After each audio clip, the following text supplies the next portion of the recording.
Hello everyone, welcome to our channel Love of Biology. Today we are going to learn about translation. Before that, please like, share and subscribe our channel. So what is this translation? Let us see.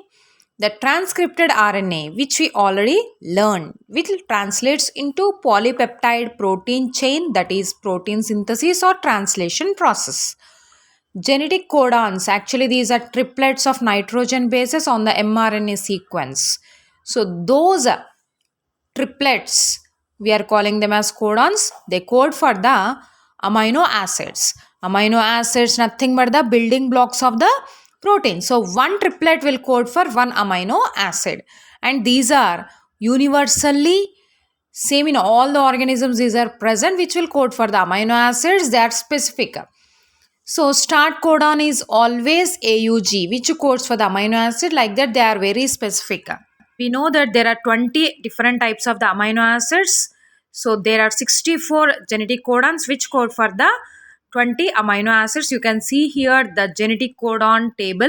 They are very specific, unique and non-overlapping codons, and one amino acid codes coded by more than one codon.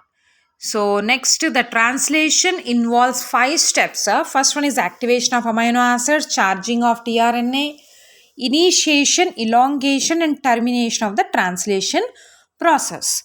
So it involves these 5 steps to convert the codons into the amino acid chain.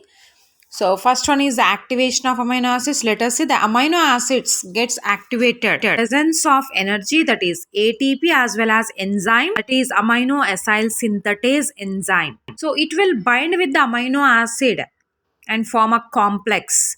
So then we call them as activated amino acids in the presence of enzyme and ATP. So this is activated amino acid. Next, charging of tRNA. The activated amino acid will bind with the acceptor arm of charged tRNA molecule. We already learned the tRNA structure, cloverleaf structure. So at the acceptor arm, the activated amino acid will bind and it will associate the ATP as well as the enzyme. Then we call it as a charged tRNA. Next one is initiation of translation. Translation initiates when the ribosomal subunits, the smaller and the larger, will bind to the mRNA molecule. That is the initiation. First, smaller subunit will bind at the specific region. So the region which is participating in the translation are called as translating regions, and other ones are non-translating or untranslating regions, which will give stability to the mRNA molecule. Ribosomal subunit contains 3 regions: amino acyl site or A site, peptidyl site or P site, exit site or E site. Amino acyl site, where the amino acid will bind, tRNA will carry that. Peptidyl site, peptide bond will be formed. Exit site, it will this is the tRNA molecule. Next, elongation of the translation process. Ribosomal subunits will associate in the presence of magnesium ion, and here this ribosome will slide over the mRNA molecule. It will start at the AUG, the start codon. So where the A site will be present, here first amino acid carrying tRNA will bind, and this ribosome will slide over the mRNA. So the first tRNA will move to the P site. The second tRNA will bind at the A site. It will slide over that. In the P site, in between the first and the second amino acid, the peptide bond will be formed. Again, the ribosome will slide over it. So first tRNA will reach the exit site to exit from the ribosome.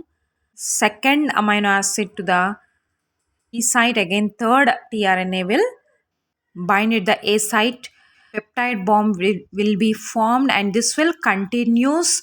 The chain will elongate, amino acid chain, by forming the peptide bonds, and addition of the amino acids will takes place. One is the termination of the translation. When the termination will takes place, when they reach the stop codons. Actually, there are 3 stop codons in the 64 codons. They are UAA, UAG and UGA.